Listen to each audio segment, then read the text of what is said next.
Good morning. Thanks for waking up with me on Up with India. Today is September 25th, 2020, and here's your morning update. In local news, an evening with actor, best-selling author, and winner of season 13 Dancing with the Stars, J.R. Martinez, was held at the Delaware Contemporary, presented by the Wilmington Library on Thursday, September 24th. The motivational speaker shared intimate details about his life story, including the fact that while serving as an Army infantryman in Iraq, he sustained severe burns to over 34% of his body. He also shared details about an encounter experiencing racial discrimination after he returned home from his service in Iraq. That full story will be on WITN 22 today. More upcoming events will be presented by the Wilmington Public Library. Dr. Cornell West will visit Wilmington on October 30th, and on November 14th, hip hop pioneer Rakim is set to speak. In other news, Justice Ruth Bader Ginsburg passed away last Friday, leaving a vacant seat on the Supreme Court just weeks before the presidential election. During a presser last night at the Wilmington train station, Senator Chris Coons, member of the Senate Judiciary Committee, shared his concerns about President Donald Trump moving ahead to make the decision to replace the late justice this Saturday and the effect that he believes a new justice selected ahead of the elections would have on the Supreme Court. According to state news, one new COVID-19 related death was announced on Thursday by the Delaware Division of Public Health, DPH, in its daily report, but statewide numbers are continuing in a slight downward trend. The most recent death was a 65-year-old Kent County man who had a known underlying health condition.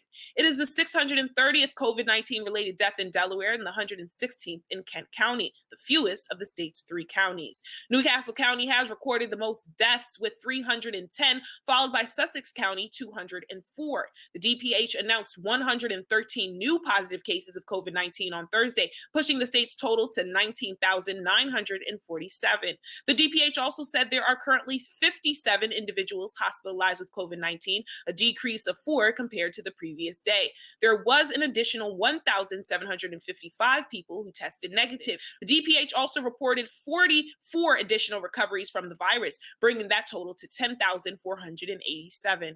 In more news, following the grand jury's findings in the Breonna Taylor case, police have arrested at least 24 protesters. Among them were State Representative Attica Scott, the sponsor of Breonna's law to end no-knock warrants in Kentucky, and Shamika Parrish-Wright, an activist who works with Louisville chapter of Bail Project, along with Ashanti Scott, Representative Scott's daughter. All 3 face a felony riot charge and 2 misdemeanor charges. Many prominent figures in the sports world, including Los Angeles Lakers LeBron James, have voiced their outrage against the decision to not charge Louisville police officers for the killing of Breonna Taylor. After the game on Thursday, LeBron James personally addressed the decision, which has set off another round of emotional reactions in the sports world. According to reports, LeBron shared, "I don't want to get into the case or things of that nature, but I know that we have lost a beautiful woman in Breonna that has no say in what's going on right now. We want justice no matter how long it takes, even though it's been so many days, so many hours, so many minutes for her family, for her community." In entertainment news, 3 months after the infamous shooting incident involving hip-hop rapper Megan Thee Stallion, Tory Lanez, who was allegedly involved in the incident, decided to speak out Thursday night on his Instagram Live. He was arrested on July 13th and posted bond and has not spoken or been vocal on social media since his last Twitter post on July 11th.